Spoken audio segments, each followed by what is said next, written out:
Tuhan dan yang mengasihi Tuhan, firman Tuhan hari ini akan mengingatkan kepada setiap kita sekali lagi ya, supaya semakin mengerti tentang kebenaran firman Tuhan. Bapak Ibu yang kasih Tuhan, saya kembali mau mengingatkan kepada Bapak Ibu sekalian bahwa kita semua adalah orang-orang percaya yang sudah dipanggil dan dipilih oleh Tuhan.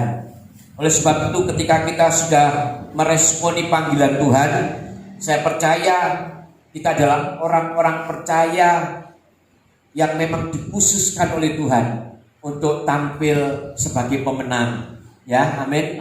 Oleh sebab itu pagi hari ini saya mau ingatkan kepada Bapak Ibu sekalian, di pihak Tuhan selalu menginginkan kita ini menjadi umat-umat pemenang. Di pihak Tuhan selalu menginginkan kita ini menjadi umat-umat yang semakin didewasakan dan melekat erat kepada Tuhan. Di pihak Tuhan ingin setiap kita di tempat ini semua tidak ada satupun yang terhilang dari hadirat Tuhan. Di pihak Tuhan menginginkan setiap kita beroleh apa yang Tuhan janjikan kepada setiap kita. Nah, pagi hari ini saya juga mau ingatkan kepada Bapak Ibu sekalian, ternyata iblis juga tidak pernah lelah untuk selalu ingin mencuri daripada apa yang sudah Tuhan tanam di dalam setiap kehidupan kita. Iblis juga tidak akan tinggal diam.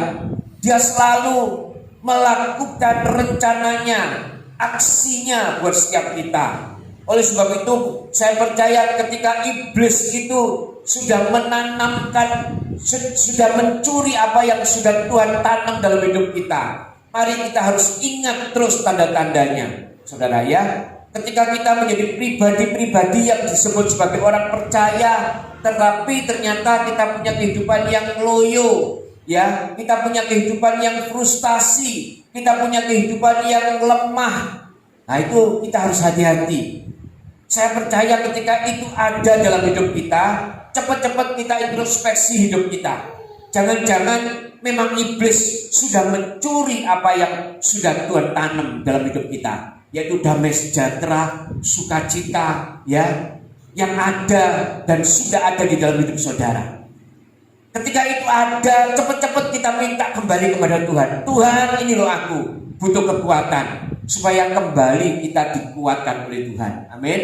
Ini yang harus kita tahu Bapak Ibu yang dikasih Tuhan, bahwa kebenaran dari setiap kita orang percaya adalah orang-orang yang hidup di dalam kemenangan, ya.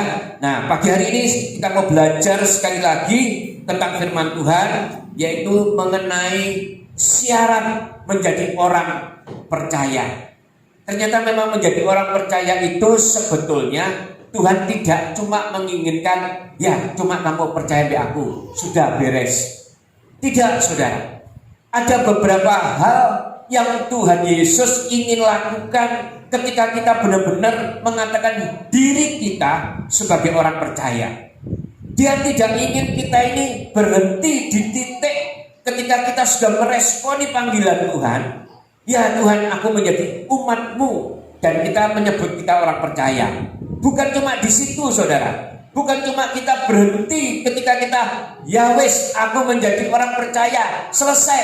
Enggak, saudara. Ada beberapa hal yang harus kita lakukan. Nah, pagi hari ini saya mau memberikan kepada saudara apa yang Tuhan sudah taruh dalam hati saya, supaya kita semua ini bisa mengerti bahwa sesungguhnya memang Alkitab itu memberikan tuntunan kepada setiap kita untuk supaya kita benar-benar hidup sebagai orang percaya yang dikehendaki oleh Tuhan. Amin. Nah, mari kita sama-sama buka di dalam Roma 11 ayat yang ke-16, ya. Roma 11 ayat yang ke-16. Nah, saudara, kita akan baca, saudara, pagi hari ini di dalam Roma 11 ayat 16. Jikalau roti sulung adalah kudus, maka seluruh adonan juga kudus. Dan jikalau akar adalah kudus, maka cabang-cabang juga kudus. Nah, Bapak Ibu dikasih Tuhan, di Roma 11 ayat yang ke-6 ini mengatakan bahwa jika roti yang sulung adalah kudus, maka seluruh adonan juga kudus. Akar yang kudus, cabang-cabangnya juga kudus. Firman Tuhan pagi hari ini berbicara tentang pondasi, ya, pondasi sebagai orang percaya. Pagi hari ini firman Tuhan berbicara tentang pondasi menjadi orang Kristen, orang percaya yang sesungguhnya memang tidak bisa dipisahkan dengan yang namanya kekudusan. Saya seringkali mengingatkan kepada Bapak Ibu sekalian, bukan berarti saya adalah orang yang paling kudus, tetapi saya mengingatkan karena ini sesuai dengan kebenaran firman Tuhan, bahwa sesungguhnya ketika kita menjadi orang percaya, Roma 11 ayat 16 juga mengatakan bahwa sesungguhnya pondasi setiap orang percaya harus menjadi orang-orang Kristen yang kudus, tidak bisa dipisahkan dari kekudusan. Ya. Dan pagi hari ini kita mau melihat kenapa kok kita ini harus, dan dikatakan di dalam firman ini kita ini harus kudus. Harus, loh, saudara, saya katakan menjadi orang percaya harus kudus. Sebab memang ada dasarnya, saudara. Kita lihat dalam 1 Petrus 1 ayat 16. 1 Petrus 1 ayat 16. Nah, saudara, di dalam firman ini dikatakan, sebab ada tertulis apa, saudara? Kuduslah kamu sebab aku kudus. Nah, firman Tuhan ini adalah merupakan firman yang diucapkan sesungguhnya oleh Tuhan, bahwa memang Tuhan Yesus adalah pribadi yang kudus. Ini pondasi buat setiap kita, saudara, menjadi orang percaya, ya. Pondasi itu kalau saya golongkan itu ada dua sebetulnya, saudara, ya. Bahwa kekudusan yang ini adalah pertama adalah syarat mutlak untuk menjadi pengikut Kristus. Kekudusan itu syarat mutlak. Ketika kita menyatakan aku percaya kepada Tuhan, kita harus berani mau melangkah hidup menjadi orang-orang yang hidup kudus. Nah, pertanyaannya, saudara, kalau sebelumnya mungkin kita sebelum menjadi orang percaya, hidup kita tidak karu-karuan, hidup kita tidak kudus, hidup kita penuh perzinahan mungkin, hidup kita mungkin penuh dengan penipuan mungkin, hidup kita penuh dengan hura-hura mungkin, hidup kita penuh dengan kebobrokan mental mungkin. Apakah bisa diampuni oleh Tuhan? Saya katakan itu tidak masalah, saudara. Itu tidak masalah ketika dulu kita ini berkecimpung di dalam dosa, dan sekarang ketika kita memutuskan hidup menjadi orang percaya, maka sesungguhnya apa yang sudah kita lakukan dahulu ketika kita terima Yesus sebagai Tuhan dan Juru Selamat, maka setiap masa lalu kita itu tidak menjadi beban lagi buat hidup kita. Ingat, saudara, perbuatan yang pernah kita lakukan itu tidak bisa kita tebus dengan kemampuan kita sendiri. Kita perlu yang namanya penebusan dosa, dan itu cuma ada di dalam Kristus. Sebab ketika kita menerima Yesus dan menjadikan Yesus sebagai Tuhan dan menjadikan kita orang percaya, maka sudah seyogyanya otomatis kita menjadi orang-orang yang sudah ditebus oleh Tuhan. Ini yang pertama dulu, saudara. Jadi ketika saudara mengaku Yesus sebagai Tuhan dan Juru Selamat, kita ini sudah menjadi orang yang sudah ditebus segala kesalahan kita, dan kita menjadi orang-orang yang kudus di hadapan Tuhan. Nah, tetapi ada syaratnya, saudara. Ketika kita sungguh-sungguh sudah menyatakan hidup kita sebagai orang percaya, Tuhan sudah tidak melihat lagi masa lalu kita, tetapi Tuhan inginkan jangan lagi kita hidup di masa yang lalu. Hendaklah kita hidup di masa yang akan datang, masa kini dan masa akan datang. Ini yang harus kita perhatikan. Makanya kekristenan tidak pernah melihat masa lalu kita. Bahkan Tuhan Yesus pernah mengatakan bahwa ketika kita melakukan segala sesuatu yang jahat sekalipun, tapi ketika kita memutuskan hidup kita menjadi orang yang percaya kepada Yesus, maka saya percaya Tuhan katakan Tuhan akan memberikan pengampunan buat setiap kita. Nah, ketika sudah seperti itu, maka kita jangan lagi hidup di kehidupan yang lama. Ya, kita lihat saudara caranya ketika kita sungguh-sungguh mau hidup kudus. Kita lihat di dalam Markus 16 ayat yang ke-16. Ini tuntunan daripada Tuhan buat setiap kita saudara ya.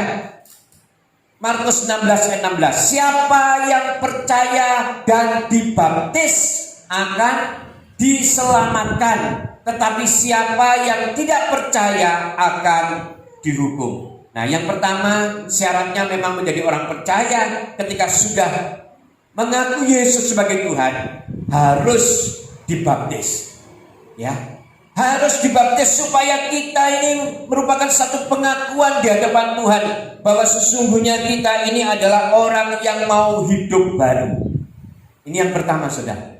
Makanya saya mau menghimbau di tempat ini bagi kita yang sudah siap untuk dibaptis, untuk segera kita mau dibaptis. Karena ini merupakan satu yang dicontohkan juga oleh Tuhan kita ketika dia ada di dunia ini, yaitu dia juga dibaptis. Nah, saudara, kita mau balik lagi di dalam Roma 11 ayat 16 yang berbicara tentang pondasi. Nah, pondasi ini sesungguhnya adalah yang menentukan saudara kuat tidaknya bangunan. Kan gitu saudara ya. Bangunan ini saya bangun, ketika saya hitung-hitung juga saya harus memperhitungkan masalah kekuatan. Nah, kekuatan itu ditentukan oleh pondasi. Nah, kekristenan juga perlu pondasi ternyata. Saya ingatkan kembali kepada saudara, pondasi kekristenan adalah Kristus. Itu yang terutama memang.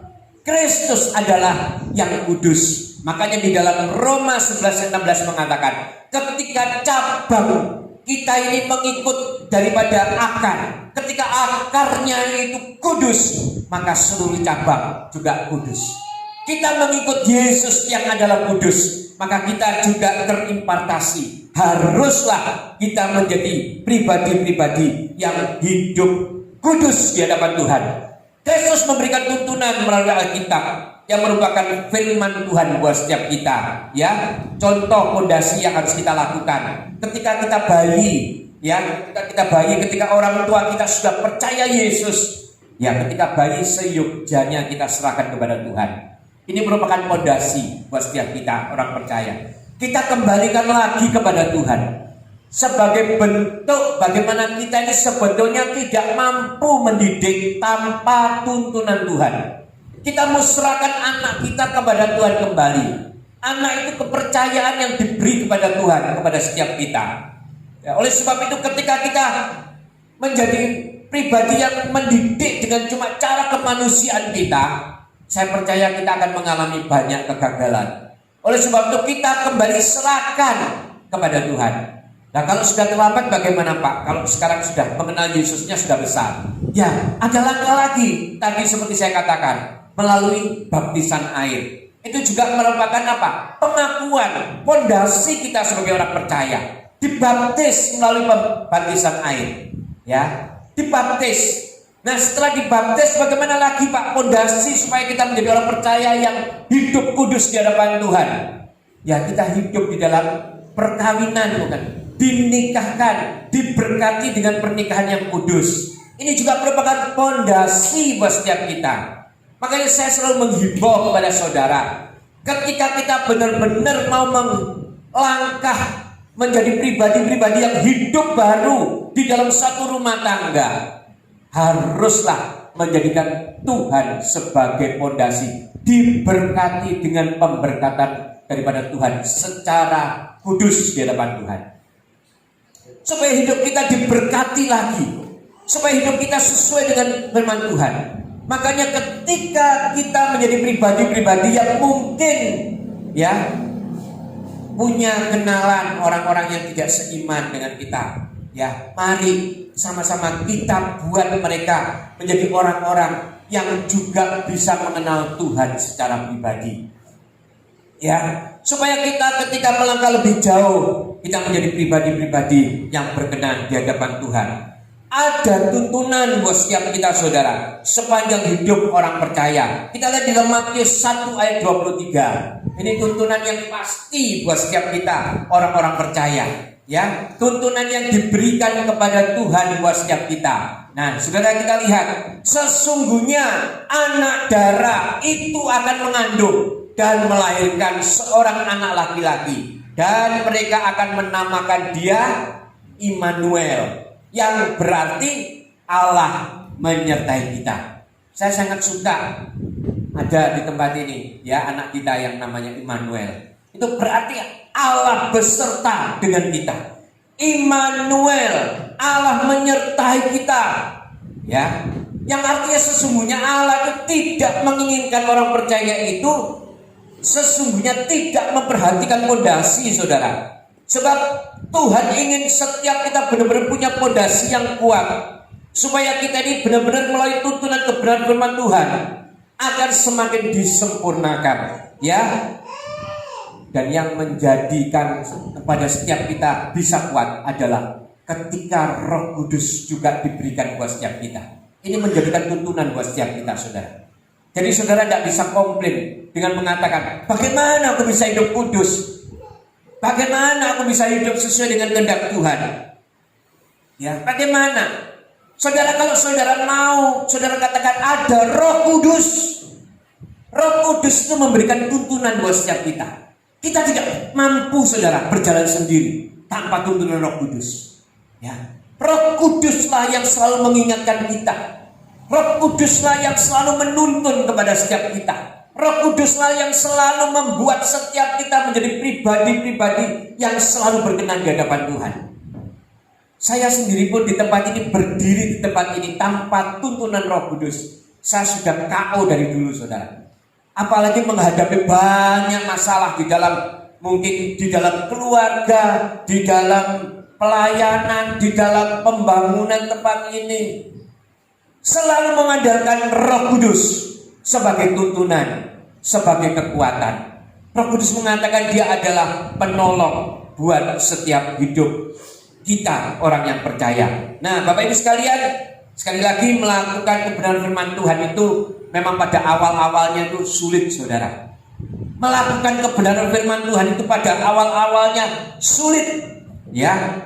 Apalagi bagi orang yang terbiasa hidupnya bebas, ngawur, ya, tidak perhitungan, tidak ada aturan. Mereka kalau mau melakukan firman Tuhan itu sulit. Mereka itu merasa terikat. Tetapi saya sebagai hamba Tuhan mau mengatakan, sesungguhnya justru orang yang hidupnya ngawur itu, justru orang yang hidupnya gak karu-karuan itu adalah orang yang terikat, saudara. Cara atau sudut pandangnya berbeda. Saya sebagai orang yang percaya kepada Tuhan mengatakan yakin orang yang hidupnya ngawur, orang yang hidupnya tidak perhitungan, orang yang hidupnya itu suka-suka dia, itu sesungguhnya adalah orang yang terikat. Terikat oleh apa, saudara? Terikat oleh dosa. Mereka tidak mau justru diikat dengan Tuhan, ya. Mereka tidak mau diikat. Dia mengatakan bahwa terikat dengan dosa. Mereka tidak sadar, saudara. Hidupnya ngawur, dia males enak gini, ya. Makanya kalau kita lihat orang-orang yang pondasinya tidak kuat, artinya dia merasa, wah, ngapain ya kita hidup penuh dengan aturan, harus mengasihi orang, harus hidup menjadi berkat, harus hidup sesuai dengan firman Tuhan. Ngapain ya? Mereka lebih suka hidupnya bebas. Nah, saya katakan itu justru orang yang terikat. Dan orang yang terikat itu adalah orang yang berdosa. Kita lihat, saudara, di dalam Roma 6 ayat 23. Ini adalah upah dosa yang selalu saya gembar-gemborkan kepada setiap kita, supaya kita benar-benar hidup sesuai dengan apa yang Tuhan mau. Sebab upah dosa ialah maut, tetapi karunia Allah ialah hidup yang kekal dalam Kristus Yesus Tuhan kita. Nah saudara, saya mau ingatkan, kita tidak boleh main-main tuh sama dosa. Sungguh saudara, jangan beranggapan awis tidak apa-apa, berdosa dulu, nanti aku bertobat. Jangan saudara. Kalau kita masih dikasih kesempatan tidak apa-apa. Itu orang yang terikat. Saudara lihat ya, beberapa orang yang terikat di dalam hidupnya nggak karu-karuan. Ya, itu terikat sebetulnya saudara. Tetapi di pandangan dia mengatakan kalau itu justru yang orang yang hidup bebas. Wes enak bebas begini, mau minum lah, ya mau berbuat macam-macam berbuatlah. Ini terikat, tidak bisa lepas saudara. Tidak bisa lepas kalau tidak benar-benar melalui tuntunan Roh Kudus. Ya, itu yang saudara yang harus kita tahu. Nah, saudara, saya mau kembali supaya kita ini bisa mengikuti apa yang Tuhan inginkan. Tuhan memang mau mengikat kita. Padahal sesungguhnya kita jika benar-benar melakukan dan membuat hidup kita ini semakin ringan sesungguhnya, hendaklah setiap kita ini mau diikat oleh Tuhan. Kita lihat di dalam Matius 11 ayat 29. Tuhan juga ternyata ingin mengikat kita saudara. Tapi ikatannya Tuhan kita lihat bedanya saudara ya. Pikulah kuk yang kupasang dan belajarlah padaku, karena aku lemah lembut dan rendah hati, dan jiwamu akan mendapat ketenangan. Ternyata Tuhan memanggil kita. Tuhan juga ingin memberikan kepada kita ikatan, diberikan kuk saudara. Tetapi kita lihat bedanya. Kuk yang dipasang oleh Tuhan adalah kuk yang lemah lembut, kuk yang enak. Ya, kalau kita lihat saudara ya, di dalam Matius 11 ayat 30 di bawahnya saudara, kita lihat kuk apa sebetulnya yang dipasang oleh Tuhan buat setiap kita. Sebab kuk yang kupasang itu enak dan bebanku pun ringan. Nah saudara, ada dua pilihan sekarang. Kita mau pilih yang mana?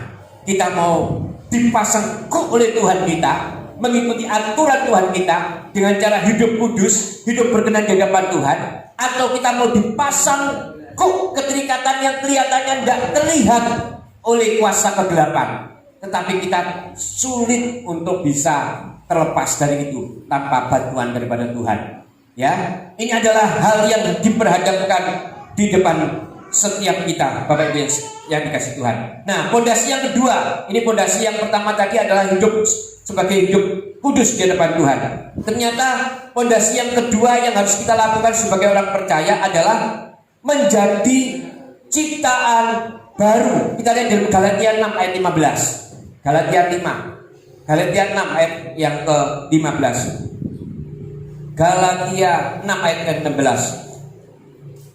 Ya, ciptaan yang baru, ciptaan yang di dalam Kristus. Kita lihat. Dan semua orang yang memberi dirinya dipimpin oleh patokan ini, turunlah kiranya damai sejahtera dan rahmat atas mereka dan atas Israel milik Allah. Kita lihat di ayat yang 16 ini, sesungguhnya ketika kita ini sungguh-sungguh menjadi orang percaya ya. Kita lihat dulu di ayat yang ke-15 saudara, ayatnya di atasnya. Itu dikatakan bahwa di ayat yang 16, sebab bersunat atau tidak bersunat tidak ada artinya, tetapi menjadi ciptaan baru itulah yang ada artinya. Ini saya juga mau menjelaskan kepada saudara tentang masalah sunat dan tidak bersunat. Memang orang percaya itu dikatakan di dalam ayat ini yang menjadi dasar banyak orang percaya yang tidak mau disunat. Tetapi saya mau katakan kalau demi kesehatan, firman Tuhan juga tidak melarang, ya. Sebab memang bersunat atau tidak bersunat itu tidak ada artinya. Ini firman Tuhan mengatakan.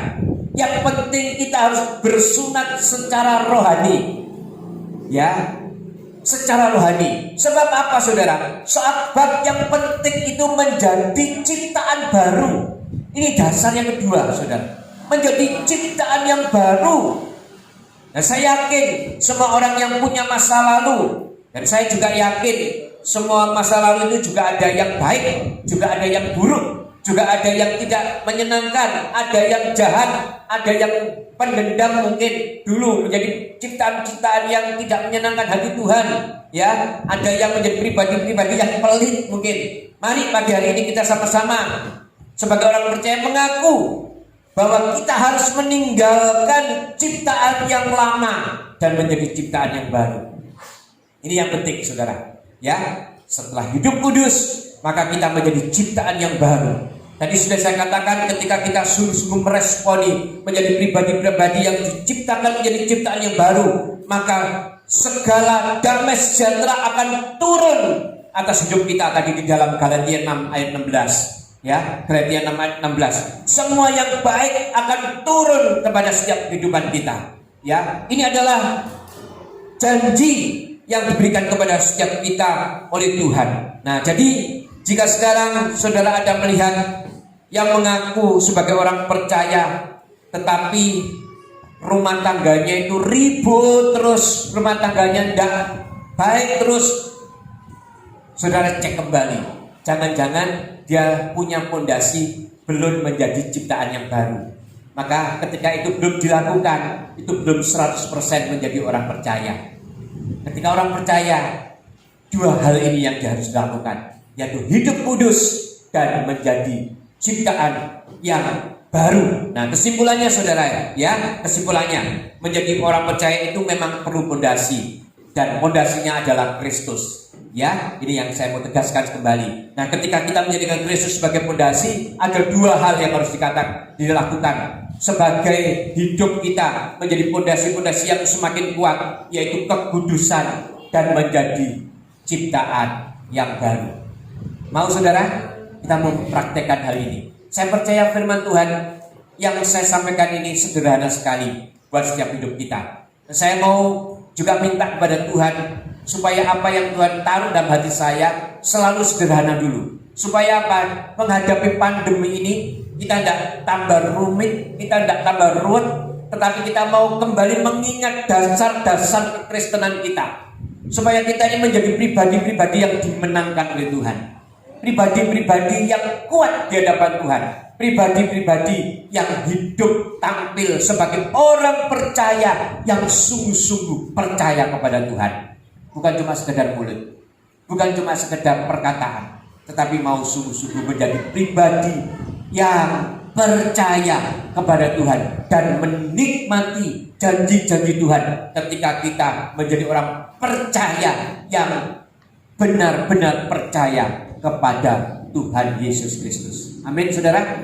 Ya, pagi hari ini saya percaya kita akan dimampukan oleh Tuhan, karena Tuhan memberikan roh penolong kepada setiap kita, yaitu Roh Kudus. Roh Kudus inilah yang akan memberikan kekuatan buat setiap kita. Amin, saudara. Ya, jadi itu yang harus kita tangkap pagi hari ini, bahwa sesungguhnya menjadi orang percaya itu bukan cuma sekedar orang percaya, tetapi Tuhan menginginkan kita ini benar-benar hidup kudus di hadapan Tuhan, menjadi ciptaan yang baru, dan minta Tuhan menjadi kekuatan dalam hidup kita melalui pertolongannya dengan Roh Kudus yang diberikan atas hidup kita. Jadi saudara paham apa yang difirmankan pada pagi hari ini? Saya percaya ini saudara bisa tangkap, saudara bawa pulang, dan saya percaya melalui kuasa Roh Kudus dimampukan untuk mempraktekannya di dalam kehidupan setiap pribadi lepas pribadi. Puji nama Tuhan. Saya tidak memperpanjang firman Tuhan. Ini firman Tuhan yang sudah saya sampaikan. Mari kita tutup Alkitab.